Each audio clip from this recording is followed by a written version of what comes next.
Panorama group, जो सोचता है वो करता है। आपके अपने सपनों का आशियाना। प्रदेश कांग्रेस कार्यालय में आज एक संवाददाता सम्मेलन का आयोजन किया गया। इस संवाददाता सम्मेलन को संबोधित करते हुए पूर्णिया सांसद पप्पू यादव ने बांग्लादेशी घुसपैठ के मुद्दे पर केंद्र सरकार पर जमकर निशाना साधा।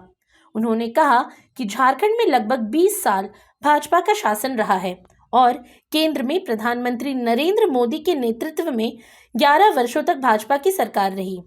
इसीलिए घुसपैठ के लिए भाजपा सरकार को जिम्मेदार ठहराया जाना चाहिए और न कि हेमंत सोरेन की इंडिया गठबंधन सरकार को। साथ ही उन्होंने भाजपा के चुनाव सह प्रभारी और असम के मुख्यमंत्री हिमंता बिस्वा शर्मा पर भी गंभीर आरोप लगाते हुए कहा कि बांग्लादेशी घुसपैठ पर बोलने वाले हिमंता बिस्वा शर्मा ने असम में मुसलमानों के नाम पर बिहार और बंगाल के लोगों पर अत्याचार किया है। आप भी सुनिए क्या कहा पूर्णिया सांसद पप्पू यादव ने। हमारे मुख्य जो मीडिया कोऑर्डिनेटर हैं राकेश जी, वो मौजूद हैं, मुकेश जी। मैं छठ की ढेर सारी शुभकामनाएं हैं पूरे परिवार की तरह कांग्रेस परिवार में आप भी हैं, या कांग्रेस परिवार ही आपका है, इसलिए छठ की ढेर सारी। पहला विषय, सबसे बड़ा गुंडा और सबसे बड़ा परिवारवाद के जनक और सबसे बड़ा बेटी इंसानियत के दुश्मन हेमंत गुंडा जी, उससे बड़ा अपराधी आपको नहीं मिलेगा। उसके कागजात मेरे पास। विश्व शर्मा हेमंत गुंडा विश्व शर्मा नहीं, हेमंत सोरेन दिक्कत है ना, हेमंत दोनों हो जा रहा है। बुरा नाम भैया, यहाँ गुंडई करने कौन आया हुआ है? पहले उसकी बात करिए ना। पहला, मैं आपको शुरू करता हूँ इनके कथन कहानी से। नहीं, 91 में इनके खिलाफ 2 केस हुए थे। उल्फा को यह पैसा पहुंचाता था, उसे क्या 10 लाख रुपया इनका मंथली था, उल्फा को देते। इन पर केस हुए, जबरन वसूली करते थे उल्फा के लिए। दूसरा, असम के पान बाजार पुलिस स्टेशन में उनके खिलाफ आर्म्स एक्ट का मुकदमा दर्ज हुआ। इनके घर से अवैध हथियार पाए गए, पान बाजार। तीसरा, 1991 में इन पर टाडा का केस लगा। चांदबाड़ी और पान बाजार पुलिस स्टेशन में टाडा के तहत 2 केस हुए और इन केसों में उल्फा के लिए जबरन वसूली। और 2009 में गुवाहाटी उच्च न्यायालय ने असम सरकार से टाडा के केस जुड़े रिकॉर्ड टोटल मांग लिया।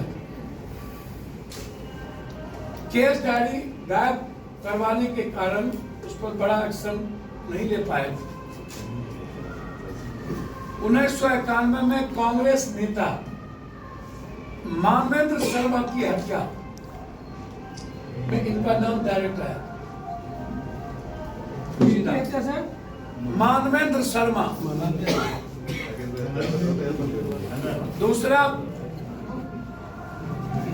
परिवारवाद के जनक कैसे हैं? ये तो गुंडई का आपको अभी नमूना बहुत है।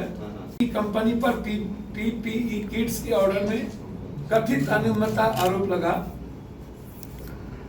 इसमें कैसे कैसे आरोप लगे, पहले हम उसको आपको बताना चाहेंगे। 2015 से पहले शर्मा पर न्यू जर्सी स्थित लुइस बर्गर इंटरनेशनल द्वारा घूस लेने का आरोप डायरेक्ट लगाया। गुवाहाटी के जल आपूर्ति परियोजना में रिश्वत का मामला था। केंद्रीय जांच ब्यूरो सीबीआई की जांच परियोजना में जुड़ी फाइलें गायब पाई गई। Saradha scam, Saradha ponzi scam में शर्मा का नाम आया। आरोप था कि उन्होंने शारदा ग्रुप के मालिक सुदीप सेन से पैसों की मांग की। सीबीआई ने 2014 में उनसे 4 घंटा पूछताछ की इस गुंडे से। अब आप इसको ऐसे समझिए, पीपी किट 2020 में कोविड महामारी के दौरान किट की खरीद में अनियमितता, शर्मा की पत्नी की कंपनी का नाम आया। किसान संपदा योजना घोटाला शर्मा पर आरोप, उनकी सत्ता के प्रभाव की वजह से उनकी पत्नी कंपनी को केंद्र सरकार के द्वारा 10 करोड़ रुपए की राशि दी गई। 10 करोड़। शारदा चिटफंड घोटाला 2014 में, इस घोटाले में शर्मा का नाम आया और सीबीआई ने उनके घर छापेमारी की पूरे तरीके से। उनकी पत्नी की कंपनी 990 रुपये में पीपी किट खरीदी गई उनकी पत्नी की कंपनी से, और दूसरे कंपनी से मात्र 600 रुपये में पीपी किट खरीदी। मात्र 990। उनकी पत्नी bright east entertainment private limited का 51% शेयर हेमंता की पत्नी और परिवार के नाम से हुआ। परिवारवाद, हेमंता की पत्नी, bright east entertainment private limited का 51% शेयर हेमंत और उसके पत्नी और उसके परिवार। ये एक। अब आप मुंडा जो लोग यहां मुख्यमंत्री थे उस पर एफआईआर लॉन्च क्यों नहीं हो रहा? इन लोग पे एफआईआर लॉन्च हो। ये घुसपैठी ये 2 साल 4 साल में तो हुआ नहीं। यदि हुआ है तो ये तो आपके रीजन में हुआ।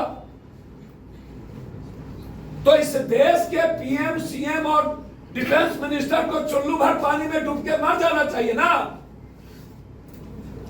इससे बड़ा कायर, कमजोर कभी कोई है हो सकता है क्या?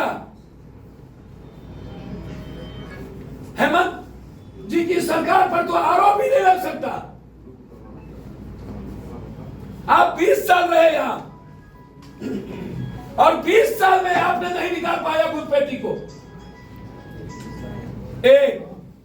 दूसरा, नरेंद्र भाई मोदी जी आते हैं, कहते हैं आपकी जमीन, आपकी जमीन।